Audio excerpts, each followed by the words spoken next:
할렐루야. 우리 3주 만이죠. 앞뒤 좌우에 계신 분들하고 인사 나눕니다. 반갑습니다.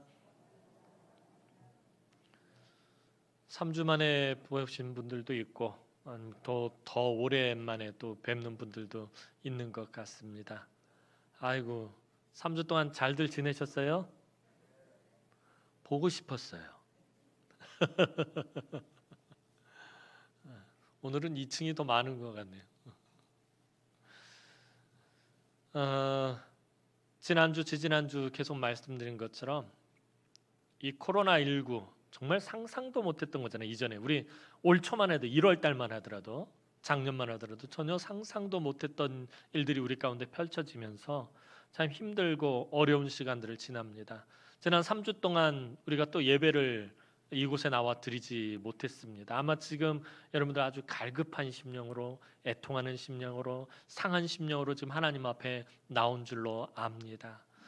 예수를 믿는 사람들이 하나님 앞에 예배하지 못한다는 것, 이 생명과 같은 예배가 이곳에서 드려지지 않는다는 게 얼마나 고통스러운 일인지요. 그럼에도 불구하고 이 모든 일들이 하나님의 주권 아래에 있는 일이며 하나님이 주권적으로 허락하신 일들이다라는 거예요. 하나님 주권 아래 있고 하나님 허락하셨다라는 말은 다시 말하면 하나님께서 목적이 있어서 그렇게 하셨다라는 것입니다. 이 코로나19를 통해서 하나님께서 목적하신 것이 무엇일까? 요즘 계속해서 그런 부분들을 제가 고민해 봅니다. 아마 우리로 하여금 우리의 모습을 보게 하시는 것 같아요. 그동안 우리가 어떻게 예배드렸으며 또 그동안 우리가 어떻게 살아왔는지 좀 정직하게 이 고통의 시간들을 통해서 보기를 바라시는 것 같습니다. 아마 우리의 민낯을 보게 하시는 것 같아요. 신앙의 민낯을 보게 하시고 믿음의 민낯을 보게 하시고 우리 예배의 민낯을 하나님께서 보게 하시는 것 같아요. 민낯 하니까 생각나는데 제가 신혼여행 갔다가 처음에 우리 집사람 화장 지운 걸 민낯을 보고 깜짝 놀랐어요. 너 민낯이 더 예뻐서. 왜들 웃으세요?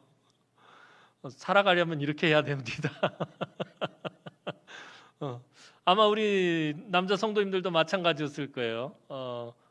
그 아내의 화장한 얼굴과 민낯을 볼 때 깜짝 놀랍니다. 마치 아내 둘과 사는 것 같은 그런 느낌 들죠. 요즘 우리 딸도 그래요. 딸 보면서 깜짝 놀랍니다. 화장하고 나올 때마다 제가 깜짝 놀랍니다. 요즘 지 엄마하고 똑같이 생겼는데 제가 또 나오는 거예요. 민낯을 본다라는 것, 사실 이 코로나19를 통해서 하나님이 우리의 민낯을, 참 부끄럽고 민망한 민낯을 계속 보게 하시는 것 같아요. 지난 3주 동안 또 우리가 하나님 앞에 나와 예배하지 못함으로 인해서 하나님 우리에게 계속 그런 것들을 요구하시는 것 같아요. 봐라, 이것이 너의 민낯이다. 봐라, 이게 너희가 지금까지 드려왔던 예배다. 봐라, 이것이 너희들이 살아온 삶이다. 아마 그런 우리의 민낯을 보면서 참 하나님 앞에 부끄럽고 우리가 드려온 예배의 민낯을 보면서 참 하나님 앞에서 민망하고 그러지 않았나 합니다. 그래서 이번 기회를 통해서 우리가 철저하게 우리의 민낯을 좀 보면서 우리의 믿음, 우리의 사랑, 우리의 신앙, 우리의 예배, 우리의 기도, 우리의 찬양, 우리의 섬김, 우리의 헌신의 민낯을 보면서 하나님 앞에서 우리가 철저하게 회개하고 더 낮아지고 더 겸손해지고 하나님 앞에서 온전한 예배가 회복되어지고 우리의 삶이 살아있는 산 제사로 하나님 앞에 드려지는 그런 계기가 되기를 주님의 이름으로 축원합니다. 오늘도 예배에 관련된 이야기를 좀 하려고 합니다. 오늘은 성전에서 제사장들이 성소에 들어가려면 반드시 거쳐야 하는 것이 있는데 성소 앞에 있는 성전 두 기둥을 반드시 거쳐서 지나가야 합니다. 그 성전 두 기둥에 대한 이야기를 오늘 우리가 하면서 또 함께 은혜를 나누었으면 좋겠습니다.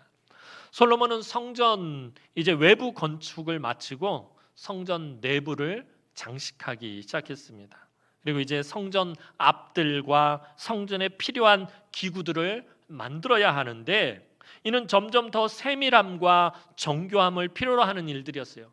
큰 성전의 외벽 같은 거야 좀 덜한데 안에 이제 들어가는 여러 가지 기구들을 작은 것들 또 세세한 것들을 만들려면 아무래도 좀 더 세밀하고 또 좀 더 정교함을 필요로 하는 일들이었습니다. 그래서 솔로몬은 다시 두로의 도움을 청하게 됩니다.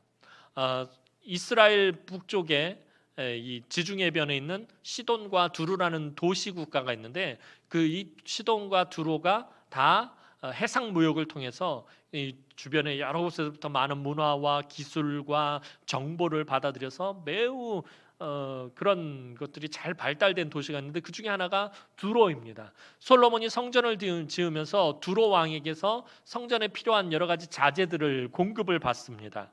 그리고 다시 한번 또 솔로몬이 두로의 도움을 청합니다. 왜냐하면 아까 말씀드린 것처럼 두로라는 도시가 해상 무역을 통해서 주변에 있는 많은 곳에 많은 기술들을 받아들였는데 그 중에서 특별히 건축 기술이 아주 발달한 곳이 이 두로입니다. 두로는 당시 세계 최고의 건축 기술을 가진 도시였습니다. 이 두로라는 성 자체가 그때는 상상도 못할 바다와 육지를 연결한 요새화된 건축물이었어요. 지금도 바다에다가 뭘 지으려고 하면 굉장히 어려운 작업 준비입니다. 근데 이 고대 사회에서 바다와 육지를 연결해서 두로라는 성을 지었다라는 것입니다. 엄청난 건축 기술이 필요한 일입니다. 그리고 당대의 강대국들조차도 이 두로가 너무나도 견고하게 건축되어서 두로를 점령하지 못했어요.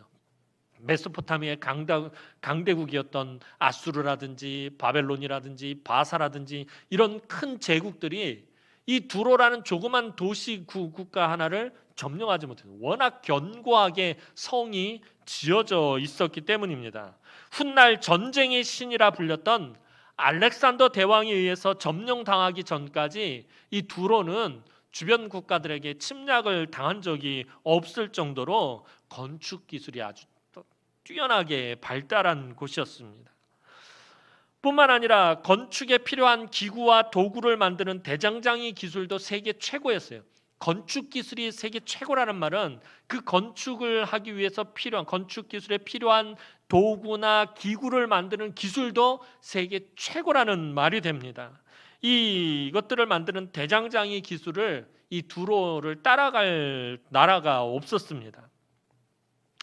솔로몬은 마침내 당시 세계 최고의 노세 대장장인 히람이라는 사람을 이 두로에서 찾아내게 되었습니다. 이 히람에 대한 정보가 오늘 본문 14절에 기록되어 있습니다. 이 히람이 어떤 사람인지 한번 살펴보도록 하겠습니다. 오늘 본문 14절 말씀 우리 다 함께 봅니다. 시작. 과부의 아들이요 그의 아버지는 두로 사람이니 노세 대장장이라. 이 히람은 모든 논일에 지혜와 총명과 재능을 구비한 자이더니 솔로몬 왕에게 와서 그 모든 공사를 하니라. 히람에 대한 기본적인 정보가 있습니다. 당시에 세계 최고의 노세 대장장이었던 이 히람이라는 사람은 어머니가 이스라엘 사람, 아버지가 두로 사람이다라고 그렇게 기록이 되어 있습니다. 하나님의 거룩한 성전을 건축하는데 정통 이스라엘 사람이 아닌 이방 사람과 혼혈인 이 노세 대장장이가 사용되었다라는 것은 주목해 볼 만한 주의해서 봐야 될 부분이다라는 거예요. 하나님의 거룩한 성전을 짓는데 이 이방인과 혼혈인 노세 대장장이가 사용되었다라는 것은 하나님이 주권적으로 개입하셨다라는 것입니다. 하나님이 허락하셨고 하나님이 개입하셨기 때문에 이방인 혼혈인 사람이 지금 하나님의 거룩한 성전을 짓는 일에 참여하게 되었다라는 것입니다. 앞서서 성전 건축을 준비할 때 하나님은 이방의 왕이었던 두로의 히람 왕을 사용하셨습니다. 이 동일 인물이 아닙니다. 노세 대장장이 히람과 두로의 왕 히람 이름이 같아요. 이름은 같은데 다른 사람입니다. 근데 하나님은 이 노세 대장장이 히람뿐만 아니라 두로의 왕이었던 이 히람이라는 왕을 사용하셨습니다. 하나님께서 이방 왕의 손길을 하나님의 성전을 짓는 데 사용하셨다라는 것입니다. 이스라엘의 거룩한 성전을 짓는데 하나님께서 이스라엘 사람 솔로몬과 이스라엘 백성들만 사용하신 것이 아니라 이방의 왕과 이방 사람을 하나님께서 사용하셨다라는 것은 성전은 이스라엘 백성들만의 것이 아니기 때문이었습니다. 성전은 하나님을 바라고 하나님을 경배하고 하나님을 예배하는 이 땅의 모든 사람들을 위한 곳이기 때문입니다. 하나님은 이스라엘 백성이건 이방인이건 모든 만민이 하나님께 나오도록 하기 위해 성전 건축에 이방인들도 참여시켰다라는 것입니다. 하나님의 궁극적인 목적은 성전을 통해서 모든 열방이 하나님께로 나와서 예배하고 경배하는 것이었습니다. 이스라엘 사람만 하나님 앞에 나와 예배하는 것이 아니라 이스라엘 사람들뿐만 아니라 주변의 모든 나라들, 온 나라와 온 족속들 모든 열방이 다 하나님 앞에 나와서 예배하기를 하나님은 원하셨다라는 것입니다. 그래서 주님도 성전을 보고 무엇이라고 말씀하십니까? 내 아버지의 집은 만민이 기도하는 집이다. 이스라엘 백성들이 기도하는 집이다라고 말씀하시지 않고 만민이 기도하는 집이다라고 말씀하셨다는 거예요. 예수님께서도 간절히 원하셨던 것은 이스라엘 사람들, 유대인들뿐만 아니라 모든 이방인들이 다 하나님 앞에 나와 예배하고 경배하고 기도하기를 바라셨다라는 것입니다. 그것을 위해서 주님께서 이 땅에 오신 것입니다. 우리 주님을 통해서 모든 열방이 하나님 앞에 나와 마음껏 예배할 수 있기를 우리 주님께서 바라고 원하셨다라는 것입니다. 사실 이스라엘 사람들 입장에서 보면 이 노쇠 대장장이 히람은 성전 건축에 적절한 사람은 아닙니다. 이스라엘 사람들 입장에서 보면 이 히람은 전혀 성전 건축에 자격이 없는 사람입니다. 왜냐하면 그가 정통 이스라엘 사람이 아니었기 때문입니다. 어찌 보면 히람은 이스라엘 사람들의 편견과 배타적인 분위기 속에서 아주 힘들게 성전의 기구를 만들었을지 모릅니다. 전에 말씀드린 것처럼 이스라엘 사람들은 이상하게 이방인에 대한 편견이 굉장히 강했어요. 매우 배타적이었어요. 하나님께서 자기들만 선택하셨다. 하나님께서 자기들의 조상인 아브라함을 선택하셨는데 그 아브라함의 자손인 자기들만 하나님 나라의 백성이고 하나님의 은혜를 입고 하나님의 사랑을 받고 하나님의 복을 받아야 된다고 생각하는 거예요. 이방인들은 그것과 전혀 상관이 없다라고 생각하고 이방인들에 대해서 아주 배타적이었던 사람들이 이 이스라엘 사람들이었습니다. 그러니 그 이스라엘 사람들 속에 들어와서 성전에 필요한 것들을 만드는 이 히람이 얼마나 힘들었겠느냐라는 것입니다. 그러나 하나님은 히람의 배경이나 히람의 출신 성분이나 다른 자격 조건을 보신 것이 아닙니다. 그가 가지고 있는 기술과 지혜를 높이 평가하신 것이었습니다. 하나님이 히람을 사용하신 것을 보면 마치 옛적에 세종대왕께서 노비였던 이 장영실을 그의 신분을 보지 않고 그의 기술과 실력만 보고서 벼슬을 내린 것과 같습니다. 장영실이 벼슬을 하고 높은 자리에 올라갈 수 있었던 건 세종대왕의 전적인 은혜였다라는 거예요. 마찬가지로 히람이 이스라엘 땅에 와서 하나님의 거룩한 성전을 짓는데 쓰임받은 것은 하나님의 전적인 은혜였습니다. 하나님은 하나님 나라의 역사에 사람의 기준을 가지고 사용하시지 않으십니다. 사람들이 가지고 있는 그 생각, 사람들이 가지고 있는 그 기준, 그것을 가지고 사람을 판단하거나 사람을 선택하거나 그 사람을 사용하지 않으십니다. 그 사람이 하나님 나라에 얼마나 필요한 사람인지 하나님은 오직 그거 하나만을 보신다는 거예요. 이 사람이 하나님 나라에 얼마나 필요한지 그것을 보신다라는 것입니다. 그 사람이 세상적으로 인정받지 못하고 세상적으로 가진 것이 없어도 세상적으로 배운 것이 없어도 하나님이 필요하시면 하나님은 누구보다도 높게 능력 있게 그 사람을 사용하십니다. 하나님이 성전 건축에 히람을 사용하신 것은 바로 하나님의 절대 주권입니다. 그리고 그것이 바로 하나님의 전적인 은혜인 것입니다. 이스라엘 사람들이 개만도 못하게 여기는 이방인들을 사용하셔서 성전을 건축하신 것은 하나님의 전적인 절대 주권이고 하나님의 전적인 은혜라는 것입니다. 오늘 저와 여러분들도 마찬가지입니다. 오늘 저와 여러분들이 무슨 자격이 있어서 이곳에 나와서 예배하는 것입니까? 저와 여러분들이 정통신앙인이라서요?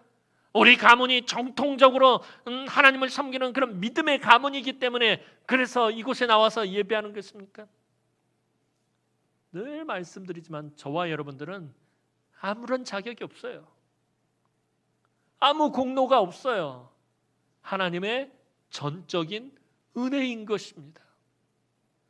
저와 여러분들이 하나님 앞에 뭐 의로운 게 있어서 나와서 예배할 수 있는 것입니까? 아닙니다. 저와 여러분들은 아무 공로 없고 아무 자격 없지만 하나님께서 오직 하나님께서 우리에게 은혜를 베푸셨기 때문에 전적인 은혜를 베푸셨기 때문에 저와 여러분들이 이곳에 나와서 예배하는 것입니다. 아무런 자격이 없지만 하나님의 절대 주권 속에서 하나님의 전적인 은혜로 저와 여러분들이 예배하는 것입니다. 성전은 이미 자격 없는 자의 은혜로 세워진 것입니다. 자격 없는 자의 은혜로 세워졌다라는, 성전이 그렇게 세워졌다라는 말은 다시 말해서 성전에 예배하러 나오는 사람들은 자격 없는 자의 은혜를 가지고 나왔다라는 거예요. 그래서 저와 여러분들이 하나님 앞에 예배하러 나올 때 하나님, 이 자격 없는 것이 아무 공로 없사오나 오직 우리 주 예수 그리스도의 그 십자가만 붙잡고 하나님 앞에 나옵니다. 우리가 그런 마음으로 하나님 앞에 나와 예배해야 한다는 거예요. 이제 히람은 가장 먼저 노스의 기둥 2개를 만들어서 성전 전면에 배치합니다. 그것이 21절 말씀입니다. 21절 말씀 보도록 하겠습니다. 21절 말씀입니다. 시작.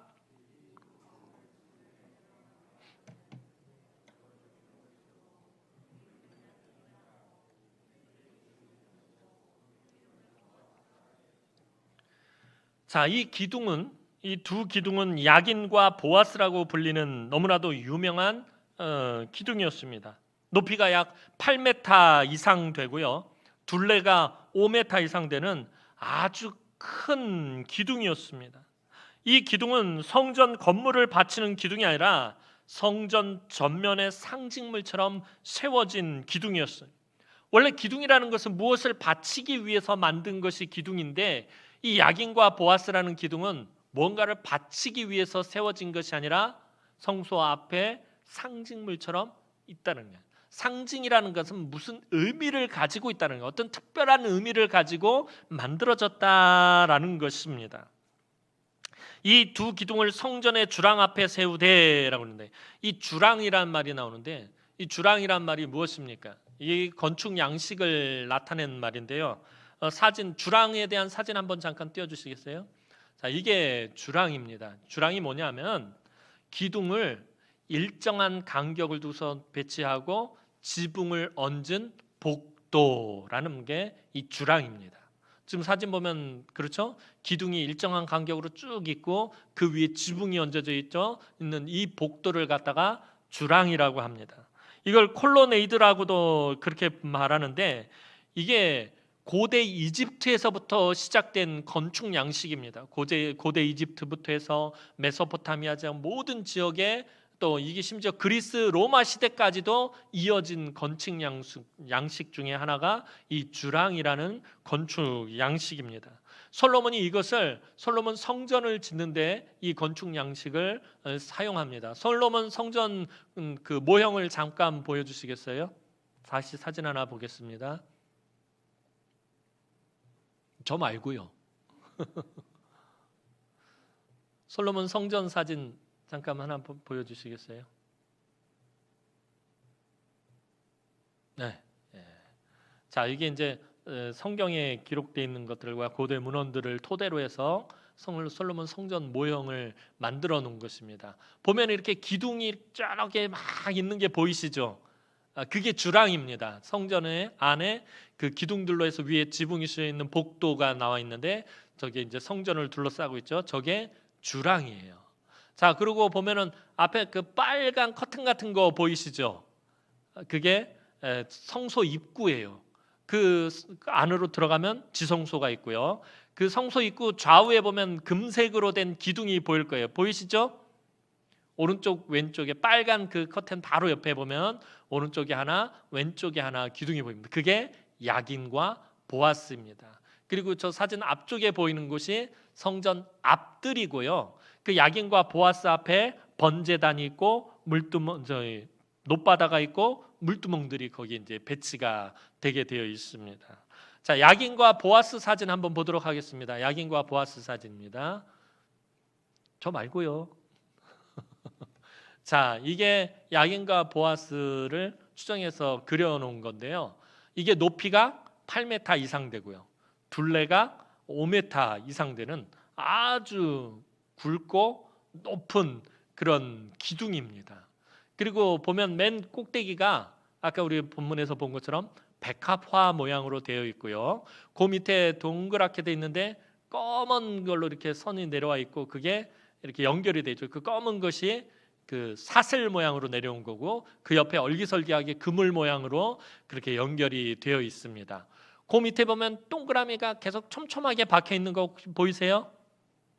동그라미가 돌아가면서 몇 줄로 이렇게 동그랗게 이렇게 박혀 있는 거 그게 석류를 모양으로 거기다 이렇게 붙여 놓은 것입니다.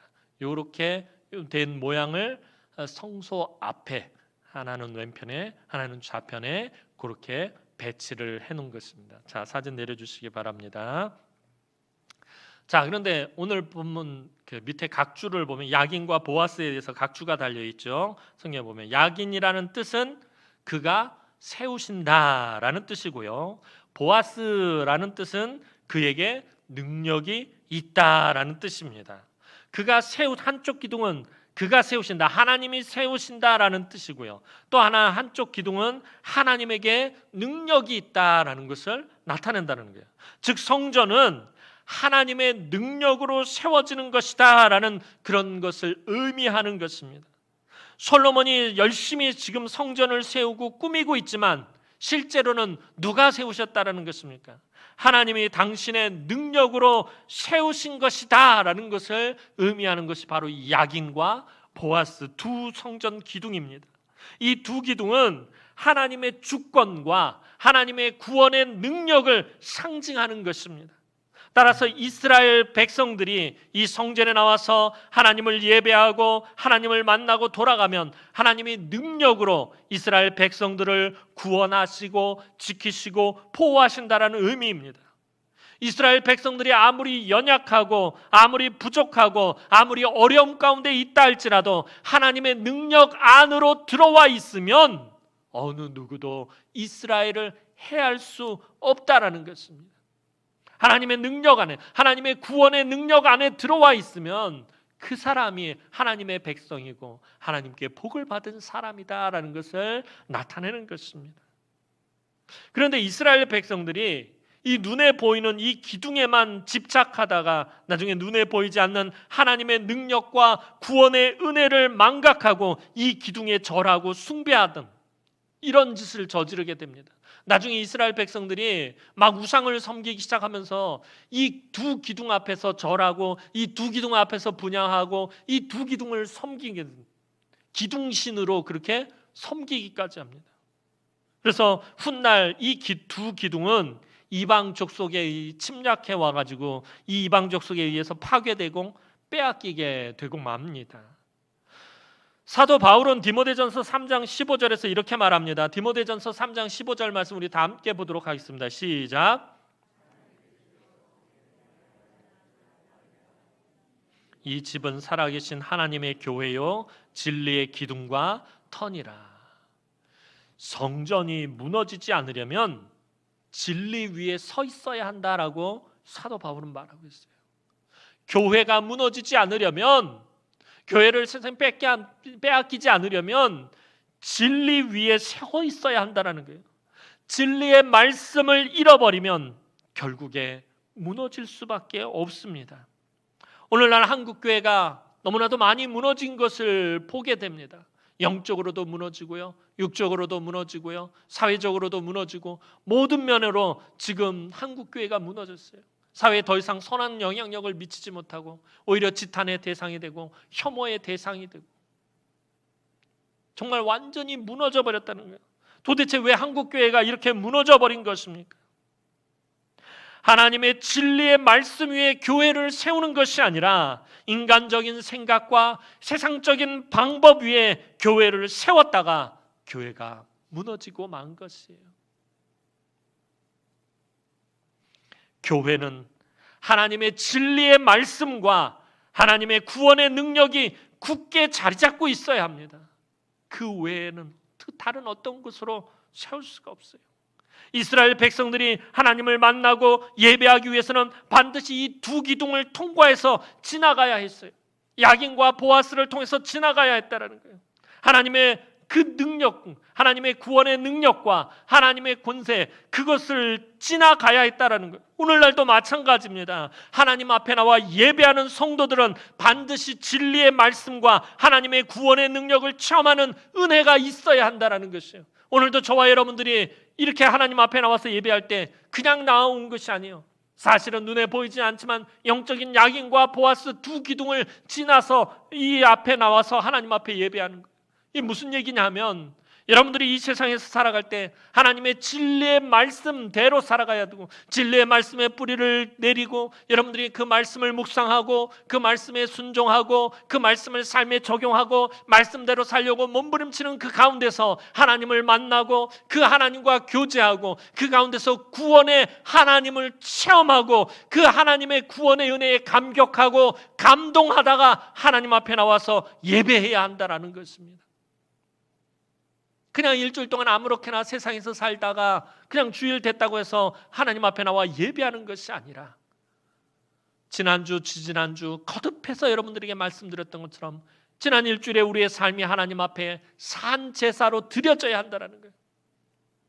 그 가운데서 삶 가운데서 나와 함께 하시는 하나님, 나에게 구원의 은혜를 베풀어 주시는 하나님, 그 하나님을 만나고 그 하나님과 함께 살다가 여러분들 그 은혜에 감격하고 감동해서 하나님 앞에 나와서 예배해야 한다는 것입니다. 그것을 말해주는 것이 오늘 본문의 이 두 기둥인 것입니다. 다시 이 두 기둥에 대해서 살펴보겠습니다. 이 두 기둥 꼭대기 머리에는 백합화 모양을 만들어 놓은 것을 보게 됩니다. 이 백합화는 성경학자들에 의하면 순결을 상징하는 꽃이다라고 그렇게 말합니다. 19절 말씀 한번 보도록 하겠습니다. 19절 말씀입니다. 시작.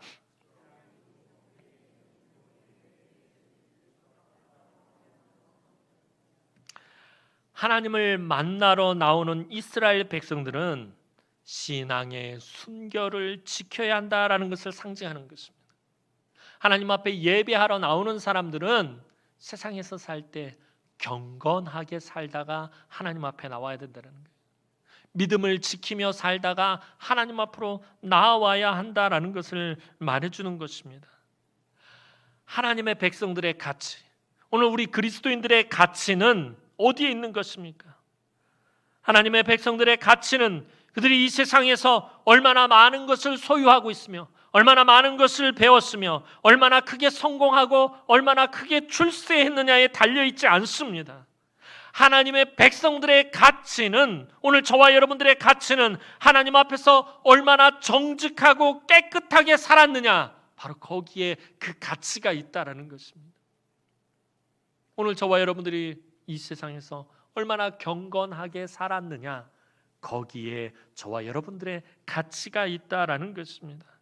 그래서 주님은 무엇라고 말씀하십니까? 마음이 청결한 자는 복이 있나니 그들이 하나님을 볼 것이며, 마음이 청결한 사람들이 하나님을 볼 것이다라고 말해요. 다시 말하면 경건한 자들이 하나님을 만나게 될 것이고 경건하게 살려고 애쓰는 자들이 하나님의 은혜를 누리게 될 것이고 그들이 복 있는 사람이다라고 우리 주님이 말씀하신 것입니다. 심령이 깨끗한 자를 하나님이 만나주시고 복을 베풀어 주십니다.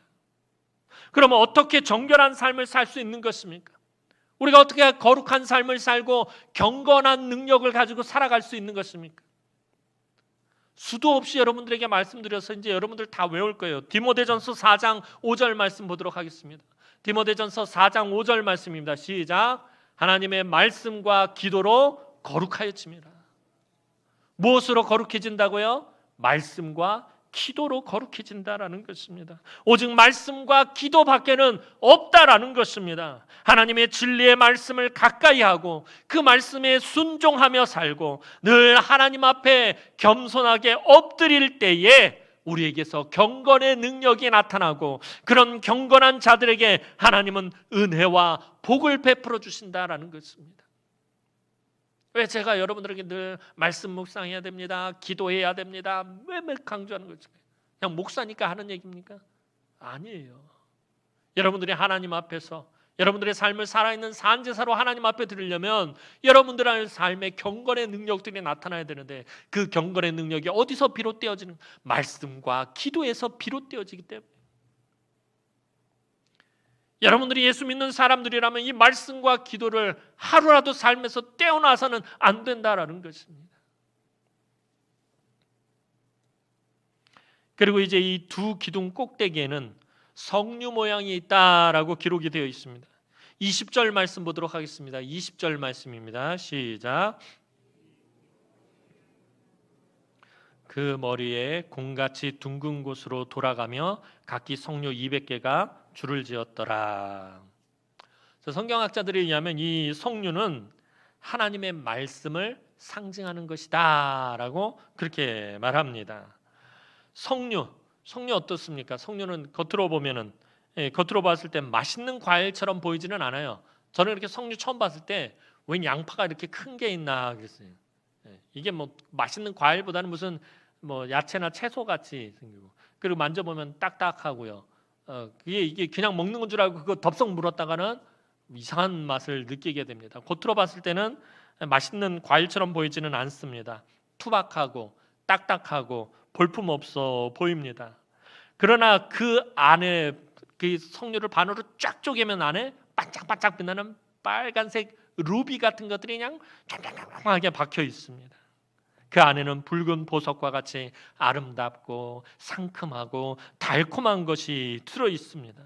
하나님의 말씀이 그러합니다. 하나님의 말씀이 겉으로 보기에는 투박하고 딱딱하고 재미가 없어요. 우리가 처음 예수를 믿었을 때 성경책 처음 읽을 때는 뭔 이상한 말이 적혀있어요. 뭐 이렇게 발음하기도 어려운 말들이 있고 재미도 없고 딱딱하고 고리타분하고 뭐 이렇게 하지 말라는 것도 많고 또 뭐 하라는 것도 있고 읽으면은 잠만 오고 이 재미가 없습니다. 세상 사람들이 볼 때도 마찬가지예요. 세상 사람들이 볼 때는 이 시대에 뒤떨어진 아주 고리타분한 그런 말들만 기록된 것 같아요. 몇천 년 전에 있었던 그런 고대 율법이 오늘날 최첨단 사회에 무슨 의미가 있느냐 그렇게 말들 합니다. 그러나 그 안에는 하나님의 뜨거운 사랑과 능력의 말씀이 마치 귀한 보석과 같이 달콤한 꿀과 같이 들어있다라는 것입니다. 그래서 복 있는 사람들은 주야로 하나님의 말씀을 묵상하는 것입니다. 그 말씀 안에 숨겨져 있는 놀라운 은혜가 있고 그 말씀 안에는 놀라운 하나님의 은혜, 약속이 있고 그 안에는 놀라운 하나님의 사랑이 있기 때문에 처음엔 깨닫지 못해요. 저도 그랬어요. 처음 성경 읽을 때는 이게 다 뭔 소린지 읽고 묵상하고 기도하고 성령께서 깨닫게 해주시기 시작하면서부터 말씀이 기가 막힌 거예요. 어쩜 이렇게 말씀이 겉으로 봤을 때는 재미도 없고 딱딱하고 볼품없고 고리타분하고 옛날 얘기 같고, 그런데 그 안에는 말로 다 할 수 없는 하나님의 은혜로 가득하다라는 것입니다. 오늘 우리가 읽지는 않았지만 오늘 본문 다음 단락을 보면 성전의 두 기둥 외에도 여러 가지 기구들을 이 히람이 만든 것을 보게 됩니다. 놋을 부어 만든 바다, 이 놋바다라고 하는데 직경이 5m 이상 되는 큰 대야, 물을 담아두는 대야. 이 제사장들이 수시로 손과 발을 씻을 수 있는 그런 놋바다를 만들었고, 또 놋받침 수레와 물두멍도 마찬가지예요. 놋바다보다는 작은 대야들로 물이 담겨져 있어서 성전 곳곳에 있어가지고 이 제사장들이 계속해서 씻을 수 있도록 그렇게 만든 것입니다. 또 번제단에 필요한 부삽과 대접들, 그 외에도 여러 가지 도구들을 이 히람이 만듭니다. 그리고 드디어 솔로몬은 그의 아버지 다윗이 그렇게도 소원했던 성전을 완성하게 됩니다. 그리고 다윗의 소원이 실현되었음을 나타내기 위해서 다윗이 헌물한 것을 성전 창고에 드리게 됩니다. 오늘 우리가 읽지 않았지만 51절 말씀 한번 보도록 하겠습니다. 열왕기상 7장 51절 말씀입니다. 시작.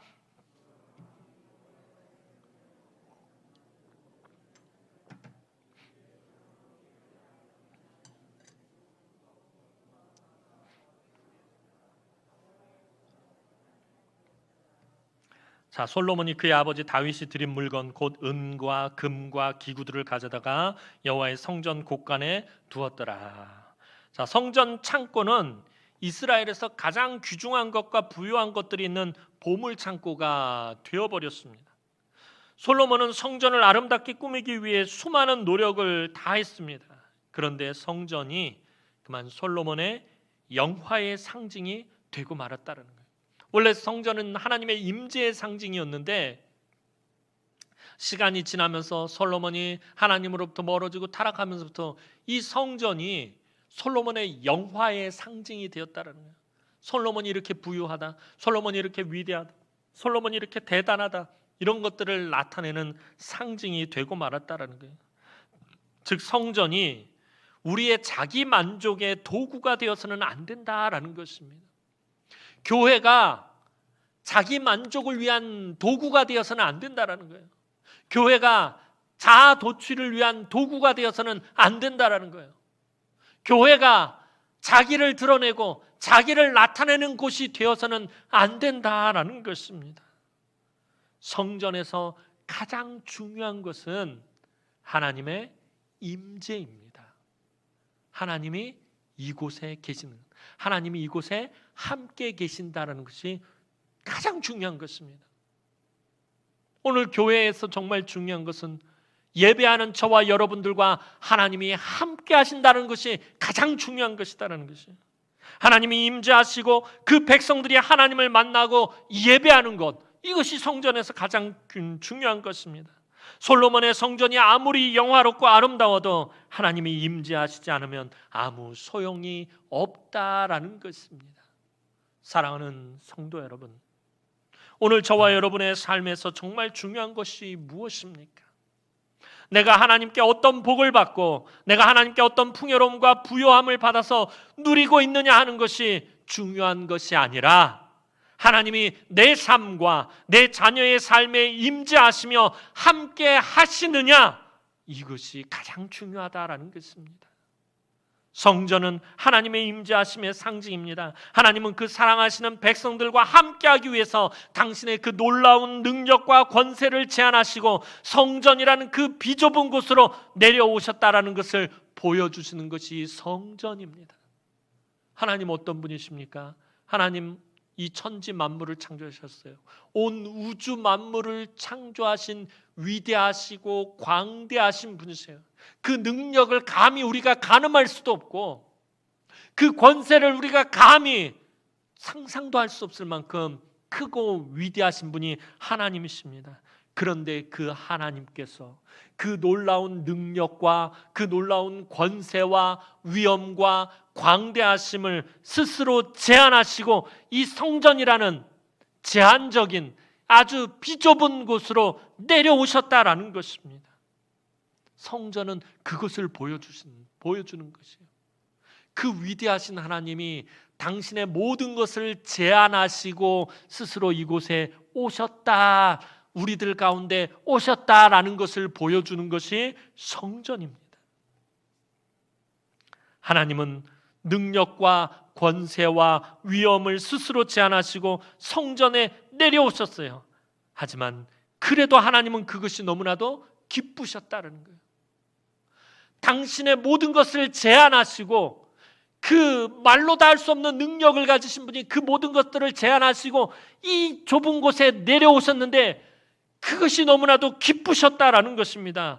왜냐하면 그 사랑하시는 백성들과 함께 하실 수 있으셨기 때문이에요. 오늘 저와 여러분들과 함께 하기 위해서 우리 하나님은 당신의 모든 능력을 제 스스로 제안하시고 이곳에 오셨다라는 것입니다. 성전이 하나님을 다 담을 수 있는 곳입니까? 하나님의 모든 영광을 다 그곳에 담을 수 있습니까? 그럴 수 없어요. 그럼에도 불구하고 하나님은 그곳에 오셨다라는 것이에요.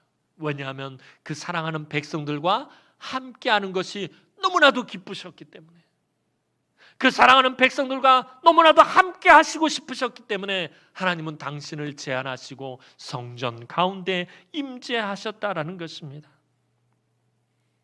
하나님은 성전뿐만 아니라 우리의 삶 가운데 함께 하시는 것을 원하십니다. 하나님이 우리 인간들에게 가장 원하시는 것이 무엇일까요?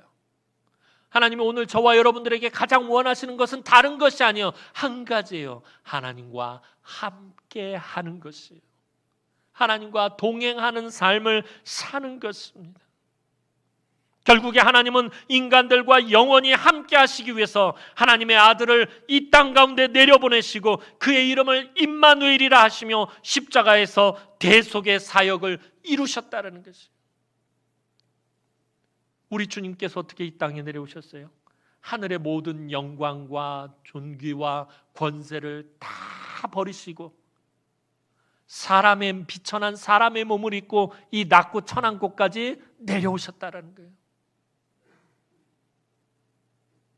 마치 하나님이 스스로 모든 것들을 제한하시고 그 성전이라는 제한된 장소에 내려오셨던 것처럼 우리 주님께서 그렇게 하셨다는 거예요.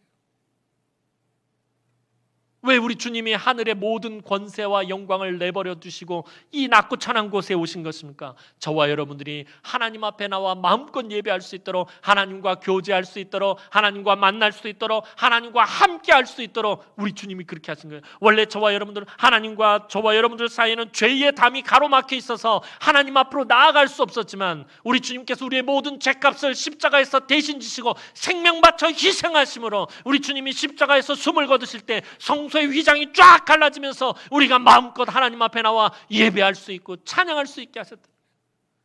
그래서 우리 주님의 이름이 뭐예요? 임마누엘이에요. 임마누엘의 뜻이 무엇입니까?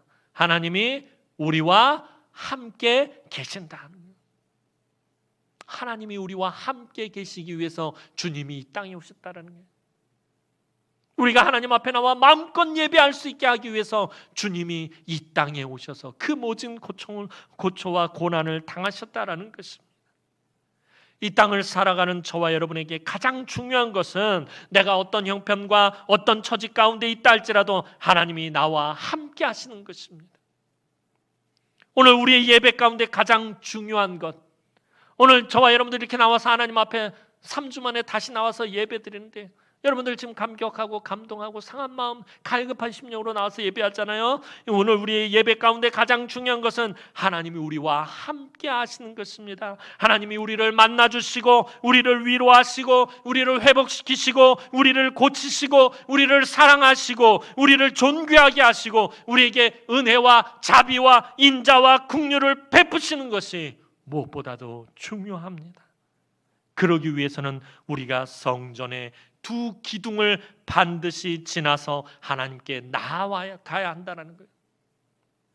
성전의 두 기둥, 야긴과 보아스를 지나서 하나님 앞에 나와요. 오늘 예배하는 저와 여러분들도 마찬가지예요. 목사님 저도 마찬가지예요. 이 야긴과 보아스 두 기둥을 지나서 하나님 앞에 나와야 합니다. 그 말이 무엇입니까? 우리가 날마다 말씀의 은혜를 누리고 구원의 감격을 체험하다가 하나님 앞에 나와 예배해야 한다는 거예요. 아까도 말씀드린 것처럼 우리가 일주일 동안 세상에 살아가면서 하나님의 말씀대로 살아가려고 애쓰고 그 말씀에 순종하면서 살아가려고 애쓰고 그 말씀을 삶에 적용해서 믿음대로 살려고 애쓰고 그 가운데서 하나님을 만나고 하나님을 알아가고 하나님을 깨달아가고 그 가운데서 하나님이 나에게 베풀어 주신 그 구원의 은혜에 감격하고 감동하다가 그것들을 체험하다가 하나님 앞에 나와서 예배해야 한다는 거예요.